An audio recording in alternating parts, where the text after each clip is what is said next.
একটি রৌদ্রোজ্জ্বল বিকেলে রিফাত ও নীলা স্কুল থেকে ফেরার পথে বড় বটগাছটার নিচে দাঁড়াল। চারপাশে হালকা বাতাস বইছে, পাখিলা ডাকছে। তারা ব্যাগ নামিয়ে বিশ্রাম নিচ্ছিল। নীলা বলল, আজ স্যার ক্লাসে কি সুন্দর করে বোঝালেন না? হ্যাঁ, রহমান স্যার গল্পের মতো করে পড়ান, তাই পড়াশোনা মজার লাগে। আজ তিনি বললেন, শুধু মুখস্থ করলে হবে না, বোঝার চেষ্টা করতে হবে। আমি এখন থেকে তাই করব। আমিও তাই ভাবছি। স্যার আমাদের বলেন, পরিশ্রম করলে একদিন আমরা বড় কিছু হতে পারব।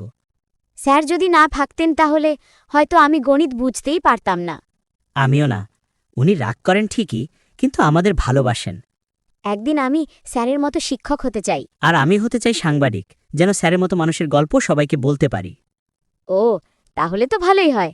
গাছের নিচে দাঁড়িয়ে তারা দুজনেই মনে মনে প্রতিজ্ঞা করল তারা স্যারের শেখানো মতো সততা ও পরিশ্রমের পথে চলবে।